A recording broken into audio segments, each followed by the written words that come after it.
नमस्कार दोस्तों, स्वागत है आपके इस अपने YouTube चैनल वोकैबुलरी पे, जिस पे आज हम एक ऐसे मज़ेदार टॉपिक लेकर आ गए हैं जो बहुत सारे लोग इसमें कंफ्यूज रहते हैं। सो इस वीडियो को अंत तक देखने के बाद आपके सारे कन्फ्यूजन दूर होने वाले हैं। तो आज हम लोग बात करने वाले हैं पास्ट इंडेफिनिट टेंस के बारे में। कौन से टेंस? पास्ट इंडेफिनिट टेंस के बारे में, जो बीते हुए बातों को बताता है। ओके, पास्ट वाले बातों को बताता है। क्लियर? सो हम लोग ऐसे टेंस को एग्जाम्पल्स के माध्यम से बहुत ही अच्छे तरह से समझ पाएंगे। यानी कि पास्ट टेंस कहने का मतलब जिसके अंत में, यानी कि क्रिया के अंत में आ है, ई है, ए है, ये हमें देखने के लिए मिलते हैं। ओके, ये इसके पहचान हो गए। जैसे हम लोग बोलते हैं ना कि वह गया है, वह आया है, वह वह गया, वह आया, तुम गए, मैं आया। क्लियर? सो इसके लास्ट में आ, ए, ई, ये सब हमें सुनने के लिए मिल रहे हैं। सो इसी सब को हम लोग बनाएंगे जो पास्ट यानी टाइम को दर्शाता है, पास्ट यानी कि बीते हुए काल को दर्शाने की कोशिश करता है। क्लियर? तो चलिए हम लोग पास्ट टेंस के बारे में देख लेते हैं क्या है पास्ट इंडेफिनिट टेंस क्या है। सो पहले इसके पहचान देखें तो आ, ई, ए, दी, ली इत्यादि, यानी कि दी, ली, गी, ये अगर कुछ भी आपको देखने को मिल जाता है ना, तो वो आप पहले पकड़ो कि वो एक पास्ट इंडेफिनिट टेंस है। क्लियर? ओके, सो हम लोग पास्ट इंडेफिनिट के पहले स्ट्रक्चर की बात कर लेते हैं। अफर्मेटिव जो सेंटेंस होते हैं, सो इसके स्ट्रक्चर हो जाएंगे सब्जेक्ट, और इसके बाद वर्ब का सेकेंड फॉर्म यूज करिए, और उसके बाद ऑब्जेक्ट, और उसके बाद अदर वर्ड। अगर है तो, नहीं है तो छोड़ दिया जाए। क्लियर? सो इसे हम लोग उदाहरण के माध्यम से समझ पाएंगे। इस उदाहरण को हम लोग समझने की कोशिश करते हैं। देखिए, सबसे पहले तो यहाँ पे वह पटना गया, क्या आया? आया कि नहीं? है? क्लियर? वह पटना गया। सो हम लोग अगर इसे ट्रांसलेट करने की कोशिश करें तो हम लोग लिखेंगे ही, और उसके बाद क्या देंगे? सब्जेक्ट तो हम लोग दे दिए, उसके बाद वर्ब का सेकेंड फॉर्म। सो ही, और गो का सेकेंड फॉर्म क्या होता है? वेंट। ही वेंट, कहाँ गया? Patna. So he went to Patna. Okay, he went to Patna. Clear? आप इस तरह से बना सकते हो। यहाँ पे जो आया है, ये क्या आया है? वो आपका सेकेंड फॉर्म। क्लियर? चलिए सेकेंड नंबर को बनाकर देखते हैं। ओके, मैंने एक पत्र लिखा। मैंने एक पत्र लिखा। सो मैंने के लिए क्या यूज करेंगे? आई। मैं का जो हम लोग यूज करते हैं, आई। इसके बाद हमें क्या चाहिए? सब्जेक्ट हम लोग दे लिए, वर्ब का सेकंड फॉर्म। सो यहाँ पे वर्ब हमें देख रहे हैं लिखना, यानी कि लिखा। सो इसके लिए हम लोग वर्ब राइट का V2 क्या होता है? Wrote. Clear? WROTE, I wrote. Clear? क्या लिखा? तो एक पत्र लिखा, तो a letter, I wrote a letter. Clear? Okay, इस तरह से आप बना रहे हैं। थर्ड नंबर, उसने खाना खाया। अगर ये उसने कोई लड़की है तो आप सी का यूज करो, अगर कोई लड़का है तो आप ही का यूज करो। क्लियर? सो हम यहाँ पे इसे लड़का समझ के चलते हैं। सो यहाँ पे हम यूज करेंगे ही। क्लियर? इसके बाद ये तो हो गया सब्जेक्ट, इसके बाद हमें वर्ब सेकंड चाहिए, तो ही, यहाँ पे खाना। इट का सेकेंड फॉर्म क्या होता है? एट। क्या होते हैं? एट। सो हम लोग ही एट क्या खाए? खाना, यानी कि भोजन। सो हम लोग यहाँ पे फूड का यूज करेंगे। क्लियर? ये हो गया तीसरा। 4 नंबर देखा जाए तो लालो ने मेरी किताब पढ़ी। लालो ने मेरी किताब पढ़ी। तो यहाँ पे लालो तो एक नाम है, दे देते हैं नाम लालो। ओके, और यहाँ पे पढ़ी यानी कि रीड। रीड का तीनों फॉर्म रीडी होता है, रीड। क्लियर? ओके, लालो रीड किसकी किताब? मेरी किताब, माई बुक। क्लियर? आप इस तरह से पास्ट इंडेफिनिट के अफर्मेटिव सेंटेंस बना सकते हैं। क्लियर? चलते हैं हम लोग अपने निगेटिव सेंटेंस की ओर। निगेटिव सेंटेंस बताने से पहले मैं एक बात बताना चाहूँगा कि ये जो स्ट्रक्चर हैं, ओके, इसके स्ट्रक्चर में थोड़े से बदलाव किए जाएंगे। अफर्मेटिव में क्या था कि उसमें हम लोग लगाते थे सब्जेक्ट प्लस V2, क्लियर, हम लोग इसका यूज़ करते थे। लेकिन निगेटिव में हम लोग सब्जेक्ट प्लस डिड करेंगे और उसके बाद नॉट, और उसके बाद हम लोग वर्ब का वन फॉर्म, क्लियर है।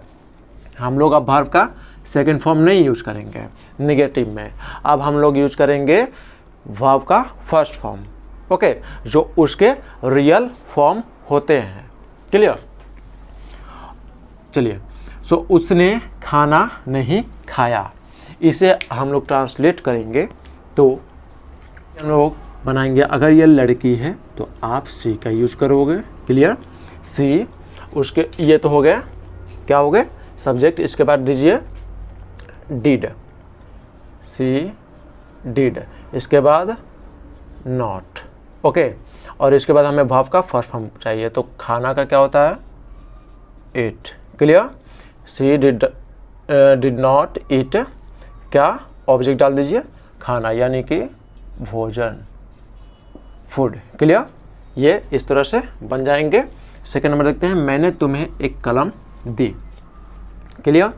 सो सब्जेक्ट पहले दे देंगे, सब्जेक्ट क्या है, आई, क्लियर। इसके बाद सॉरी, यहाँ पे हम लोग नहीं लगाएंगे, मैंने तुम्हें एक कलम नहीं दी, तुमने मुझे याद नहीं किया, ओके, मैंने तुम्हें एक कलम नहीं दी, I did not, okay, verb का फर्स्ट फॉर्म देना का क्या होता है, give, clear, I did not give you एक कलम, अ पेन, क्लियर। आप इस तरह से बना सकते हैं। नंबर थर्ड को देखते हैं, तुमने मुझे याद नहीं किया, ओके, सो तुमने का हम लोग यूज कर लेंगे यू, ओके, और इसके बाद डिड, इसके बाद नॉट, इसके बाद वर्ब का फर्स्ट फॉर्म, सो वर्ब यहाँ पे देख रहे हैं, याद किया, यानी कि मिस, और मिस का हम लोग यहीं पे रहने देंगे, MISS, clear, MISS, miss, you did not miss, किस है, मुझे, me, you did not miss me. आप इस तरह से निगेटिव सेंटेंस पास्ट इंडेफिनिट के बना सकते हो, क्लियर। चलते हैं इंट्रोगेटिव सेंटेंस के पास। सो हमारे सामने है इंट्रोगेटिव सेंटेंस। इंट्रोगेटिव सेंटेंस कहने मतलब क्या वाला सेंटेंस, कौन सा, क्या वाला सेंटेंस, क्या वाला, ओके, क्या वाला सेंटेंस। इसके स्ट्रक्चर की अगर बात की जाए तो हम लोग यूज करेंगे सबसे पहले हेल्पिंग वर्ब डिड का, क्लियर, डिड, उसके बाद सब्जेक्ट, वर्ब का फर्स्ट फॉर्म, ऑब्जेक्ट और अदर वर्ड, क्लियर, और क्वेश्चन मार्क तो देना ही देना।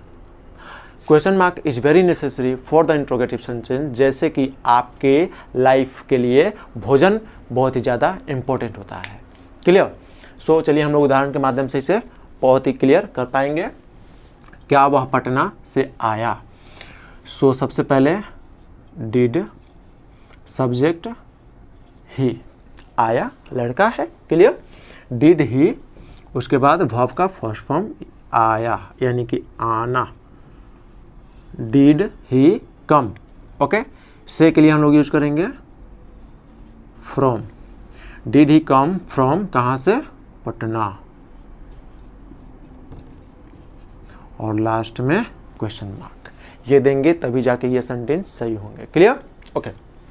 सेकेंड नंबर देखते हैं, क्या मोहन ने लालू को गाली दिया, ओके, या फिर दी या फिर दिया। सो सबसे पहले did, okay, subject Mohan, did Mohan, okay, गाली देना का होता है अब्यूज, वर्ब का first form abuse, did Mohan abuse किसे, लालो और लास्ट में क्वेश्चन मार्क। ये इंट्रोगेटिव के सेंटेंस बनते जा रहे हैं, आप याद रखेंगे। थर्ड नंबर, क्या हम लोग दिल्ली गए? सो सबसे पहले डीड, ओके, और फिर डीड के बाद हम लोग सब्जेक्ट देंगे हम लोग, यानी कि we. Clear? Did we verb का फर्स्ट फॉर्म, गए यानी कि go. Clear? To Delhi. Okay, इस तरह से हम लोग अपने पास्ट इंडेफिनिट के इंट्रोगेटिव वाले सेंटेंस बना सकते हैं, ट्रांसलेट कर सकते हैं बहुत ही आसानी से।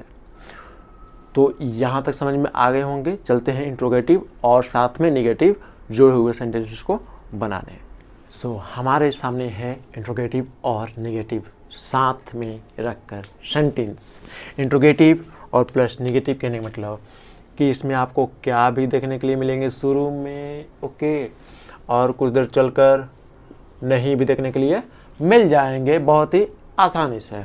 और लास्ट में क्वेश्चन मार्क देना ही देना होता है। क्लियर? सो डिड और उसके बाद इसके जो स्ट्रक्चर निकलेंगे उसको देख लेते हैं। डिड, सब्जेक्ट, नॉट, वर्ब का फर्स्ट फॉर्म, ऑब्जेक्ट और अदर वर्ड। क्लियर? सो हम इसे उदाहरण के माध्यम से बहुत ही अच्छे से समझ पाएंगे। देखते हैं। क्या हम लोग मुंबई नहीं गए? क्या हम लोग मुंबई नहीं गए? सो सबसे पहले हम लोग यूज़ करेंगे डिड का। क्लियर? और उसके बाद हम लोग का वी, डिड वी। उसके बाद हम लोग नॉट का यूज़ करेंगे। डिड वी नॉट, वर्ब का फर्स्ट फॉर्म, नहीं गए, गए यानी कि जाना के लिए हम लोग यूज़ करते हैं go. Did we not go to Mumbai का, मुंबई। क्लियर? इस तरह से हम लोग इसे बढ़ाएंगे। सेकंड नंबर है, क्या लालो ने हिंदी नहीं लिखी? सो डिड लालो not, did subject not, verb का फर्स्ट फॉर्म, इसके बाद क्या दे देंगे? लिखना, राइट। डिड लालो नॉट राइट क्या? हिंदी। सो हिंदी के लिए हम लोग इसका यूज करेंगे Hindi. Clear? Okay. Third number में है, क्या मेरे भाई ने अपना किताब नहीं पढ़ा? क्या मेरे भाई ने अपना किताब नहीं पढ़ा? इसे हम लोग ट्रांसलेट करेंगे डिड। क्लियर? और उसके बाद सब्जेक्ट देंगे my brother. Did my brother, okay, not. उसके बाद पढ़ना का इंग्लिश दे देंगे रीड, वर्ब का फर्स्ट फॉर्म है ना, इसीलिए हम लोग वर्ब का फर्स्ट फॉर्म देंगे। Did my brother not read his, किताब का बुक, और लास्ट में क्वेश्चन मार्क ज़रूर ही देंगे। क्लियर? सो उम्मीद करेंगे कि ये वीडियो में आपको सभी सेंटेंसेस और स्ट्रक्चर बहुत ही आसानी से समझ में आ गए होंगे। ऐसे ही लेटेस्ट वीडियो पाने के लिए हमारे चैनल वोकैबुलरी को सब्सक्राइब करें तथा बेल आइकन को भी दबाना ना भूलें, जिससे कि हमारी लेटेस्ट वीडियो टाइम पर आपको मिल जाए। चलिए, थैंक यू।